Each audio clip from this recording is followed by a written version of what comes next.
आज की online class में आप सभी का स्वागत है। आज का हमारा नया लेसन है लेसन 12। लेसन 12 है हमारा स्वावलंबन। चैप्टर नेम जो है हमारा है वो स्वावलंबन है। स्वावलंबन दो शब्दों से मिलकर बना है, स्व और आलंबन। स्व का अर्थ होता है स्वयं, अपने आप, अर्थात अपना, और आलंबन का अर्थ होता है सहारा।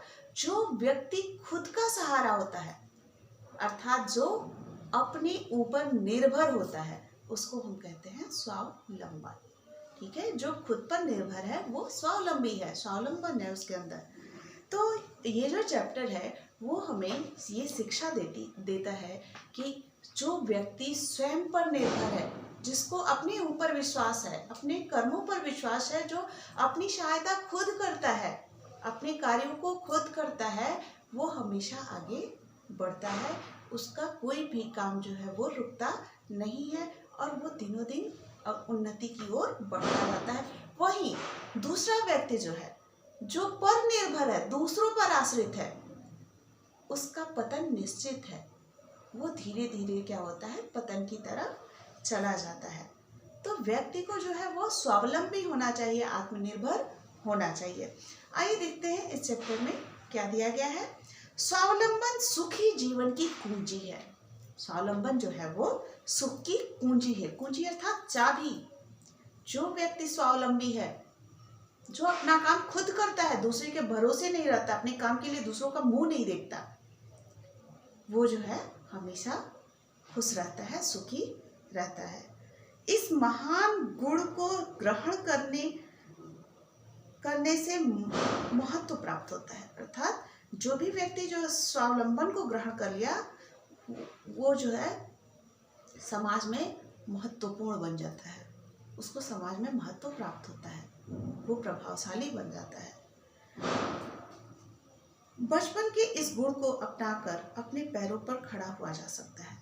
अब देखिए हो क्या रहा है कि बचपन से ही अगर व्यक्ति स्वावलंबी बनने लगा, बच्चा स्वावलंबी बनने लगेगा, उसके अंदर स्वावलंबन का जब गुण आ जाएगा तो वो आगे चल करके अपने पैरों पर खड़ा हो सकता है।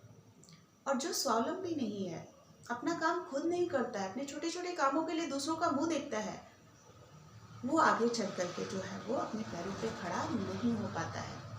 उसे अनेक दिक्कतों का सामना करना पड़ता है। हर छोटे बड़े काम के लिए दूसरों का मुंह देखना पड़ता है। इसके लिए दूसरों का मुंह देखना और स्वयं को पराधीन समझना जैसा होता है। पराधीन अर्थात हम दूसरों के गुलाम हैं, उस हिसाब की भावना जो है, उस तरह की भावना जो है व्यक्ति में आने लगती है। तो हमें स्वावलंबी बनना चाहिए। संसार का कोई भी मनुष्य ऐसा नहीं है जिसके मन में अपनी मंजिल तक पहुंचने की उत्सुकता ना हो। इस संसार में कोई भी ऐसा व्यक्ति नहीं है जो ये नहीं चाहता है कि मैं अपनी मंजिल तक पहुंच जाऊं। हर व्यक्ति को अपने मंजिल तक पहुंचने की इच्छा होती है, जिज्ञासा होती है। वो चाहता है कि अपनी मंजिल को मैं प्राप्त करूं। पर मंजिल पर पहुंचना इतना आसान नहीं होता। मंजिल तक पहुंचने के लिए हमें कठोर कर्म करने पड़ते हैं, कड़ी मेहनत करनी पड़ती है, तब जाकर के कहीं हमें अपना लक्ष्य प्राप्त हो पाता है। इसके लिए मनुष्य को एड़ी चोटी का जोर लगाना पड़ता है, अर्थात पूरी ताकत के साथ जो है अपने लक्ष्य तक पहुंचने का कार्य करना पड़ता है। इस कठिन और महान कार्य को पूरा करने के लिए स्वावलंबन जो है वो संजीवनी बूटी का काम करती है। लक्ष्य तक पहुंचने के लिए, मंजिल तक पहुंचने के लिए जो ये स्वावलंबन का मंत्र है वो संजीवनी बूटी का काम करती है। स्वावलंबन अर्थात जो अपना काम स्वयं करता है, जो स्वावलंबी है, अपनी सहायता खुद करता है, उसके लिए जो है ये संजीवनी बूटी है, जो हमें सफलता के सोपान पर चढ़ने की प्रेरणा देती है। स्वावलंबन जो है सफलता की सीढ़ियों पर चढ़ने की प्रेरणा हमें देती है। दो शब्दों के योग से बना ये छोटा सा शब्द बहुत महत्वपूर्ण संदेश देता है कि अपने कार्यों को हमें स्वयं ही करने के लिए तत्पर रहना चाहिए। अर्थात हमें अपना काम करने के लिए हमेशा तैयार रहना चाहिए। जो हमेशा दूसरों का मुंह ताकते हैं वो कभी सफलता प्राप्त नहीं कर सकते। एक बार एक चिड़िया ने एक खेत में अपना घोंसला बनाया। कि कहानी है जिसके जरिए आपको बताया जा रहा है स्वावलंबन का महत्व।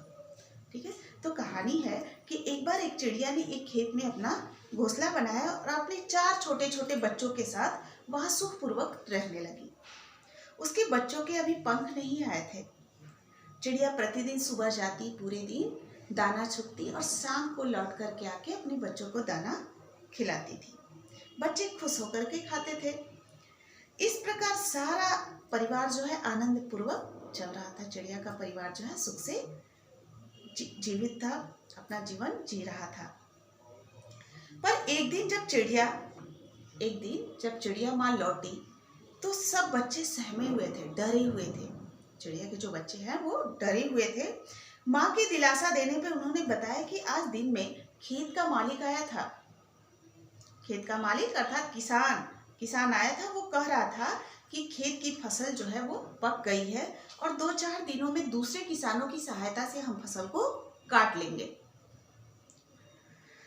उनकी बात सुनकर के माँ ने बच्चों को साहस दिया, समझाया, उनको ढाढ़स दी, हिम्मत दी कि डरने की कोई बात नहीं है। किसान अभी खेत नहीं काटेगा। अब चिड़िया ने बच्चों से कहा कि किसान जो है अभी खेत नहीं काटेगा। 1 सप्ताह बीत गए। किसान अपने बेटे के साथ फिर से एक दिन खेत पर आया और खेत देख करके बोला, बेटा देखो फसल पक गई है और कल सुबह आकर हम इसे काट लेंगे। अब देर करना ठीक नहीं है। किसान ने कहा कि अब अगर देर करते हैं तो फसल जो है वो झड़ जाएगी खेत में। हम कल सुबह ही आकर के खेत की फसल काट लेंगे। शाम को ये समाचार देते हुए चिड़िया के बच्चे बहुत आतंकित थे, बहुत डरे हुए थे। उन्होंने ये सब खबर जो है अपनी माँ को बताई। उस दिन चिड़िया को झटका लगा। वो रात भर सोचती रही। चिड़िया अगले दिन सूर्य निकलने से पहले अपने बच्चों को लेकर खेत छोड़ करके पास के एक पेड़ पर चली गई। वो समझ गई कि किसान अब किसी दूसरे की सहायता लिए बिना अपना काम स्वयं करने के लिए तैयार है। अतः अब काम के टलने की कोई गुंजाइश नहीं है। अर्थात अब काम नहीं टलेगी। होगा क्या कि अब फसल जरूर कटेगी, क्योंकि किसान जो है अब अपने हाथों से फसल काटने के लिए तैयार है। तो काम जो है नहीं टल सकता, वो अब फसल काट लेगा। अतः अब काम के टलने की संभावना नहीं रही। हम अपने छोटे छोटे कामों के लिए भी दूसरों का मुंह ताकते हैं। देखिए होता क्या है जीवन में ही, देखिए हम छोटे छोटे काम के लिए दूसरों का मुंह ताकते हैं और काम ना पूरा होने पर दूसरों को दोष देते हैं कि आपने नहीं किया इसलिए ऐसा हो गया, इसलिए वैसा हो गया। ये प्रवृत्ति हमारे अपने लिए ही घातक है। ये जो प्रवृत्ति है, ये जो आदत है, वो हमारे लिए ही बहुत खतरनाक है। ये हमारे लिए अच्छा नहीं है। हमें आप काज महाकाज की नीति का पल्ला नहीं छोड़ना चाहिए। आप काज महाकाज अर्थात अपने हाथों से किया जाने वाला कार्य जो है वो महान है और हमें अपना काम खुद करना चाहिए। एक बार एक सज्जन महात्मा गांधी जी से मिलने गए। एक और घटना है जिसमें एक सज्जन जो है वो महात्मा गांधी से मिलने गए। संजोग से वो जो कुर्ता पहने थे वो आगे से फटी हुई थी। वो महात्मा जी की निगाह जो है उनके कुर्ते पर पड़ गई। उन्होंने सज्जन से कहा कि आपका कुर्ता जो है वो फटा हुआ है, यदि इसे सी लिया जाता तो अच्छा रहता। महात्मा गांधी ने सज्जन से कहा कि आपका कुर्ता फटा हुआ है और यदि इसे सी लिया जाता तो अच्छा होता। सज्जन ने कहा, मैं कुर्ता सिलवाने दर्जी की दुकान पर गया था, पर वो दूसरे काम में व्यस्त था। गांधी जी ने कहा, अगर ऐसा है तो आपने स्वयं क्यों नहीं सी ली? सज्जन ने कोई उत्तर नहीं दिया। सज्जन व्यक्ति ने कुछ भी नहीं कहा। गांधी जी ने फिर कहा, लाइए मैं आपका कुर्ता सिल देता हूँ। अपना कार्य अपने हाथ से करने में कोई भी लज्जा नहीं है। हमें अपना काम खुद करना चाहिए। अपना काम करने में कोई शर्मिंदगी की बात नहीं होती है। सज्जन अपना सा मुंह लेकर के रह गया, अर्थात वो शर्मिंदा होकर के रह गया। हमें अपना काम करने में किसी भी प्रकार का संकोच नहीं करना चाहिए। अपने छोटे बड़े सभी कार्यों को अपने हाथों से करना चाहिए। काम को टालना किसी भी प्रकार से उचित नहीं है। आपने एक कहावत सुनी होगी ना, काल करो सो आज कर, आज करो सब, पल में परलय होएगी बहुरी करेगा कब, अर्थात हमें समय पर कार्यों को नहीं टालना चाहिए, कब हमारा शरीर साथ छोड़ दे और हम अपने कामों को पूरा नहीं कर पाते। इसलिए हमें अपने कार्य को समय रहते कर लेना चाहिए। वास्तव में स्वावलंबन एक ऐसा अस्त्र है जो असफलता रूपी शत्रु का वध कर देता है। देखिए यहाँ जो है लेखक ये बताना चाह रहे हैं कि स्वावलंबन जो स्वयं अपने कार्यों को करता है, स्वावलंबन जो अपना काम स्वयं करता था, जो स्वावलंबी है, उसके लिए स्वावलंबन एक ऐसा अस्त्र है जो असफलता रूपी शत्रु का नाश कर देता है। वो व्यक्ति कभी असफल हो ही नहीं सकता जो स्वावलंबी है। जो अपना काम खुद करता है वो जीवन में जरूर सफल होता है। आपने इस सच्चे मित्र को, अपने जो इस सच्चे, आपका जो ये सच्चा मित्र है स्वावलंबन का गुण जो है वो एक ऐसा सच्चा मित्र है जो सच्चा मित्र है। इसे हमें पहचानने की ज़रूरत है। स्वावलंबन जो है हमारा सच्चा मित्र है, हमें इसे पहचानना चाहिए और लक्ष्य तक पहुंचने में यही हमारा साथ देता है। ये एक ऐसा दोस्त है, एक ऐसा मित्र है स्वावलंबन जो हमें अपनी मंजिल तक पहुंचने में हमारी सहायता करता है। यह ना भूलो कि अपना हाथ जगन्नाथ होता है।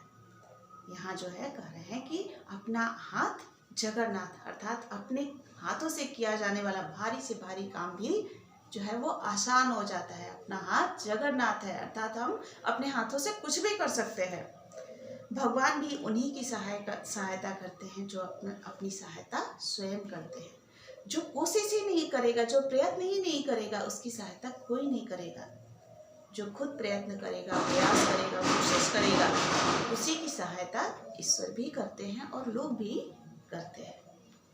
कामचोर की सहायता कोई नहीं करता, परिश्रमी की सहायता सभी करने के लिए आगे बढ़ते हैं। ठीक है, आज के इस चैप्टर से हमें यही शिक्षा मिलती है कि हमें स्वावलंबन के गुण को अपनाना चाहिए, क्योंकि स्वावलंबन का गुण एक ऐसा गुण है जो हमें सफलता के सोपान पर चढ़ाता है, अर्थात सफलता की सीढ़ियों पर चढ़ने में हमारी मदद करता है और हमें अपने लक्ष्य तक पहुंचाता है। बच्चों, पाठ को ध्यानपूर्वक पढ़िएगा और कठिन शब्दों के अर्थों को याद कीजिएगा। आज के लिए इतना ही। धन्यवाद।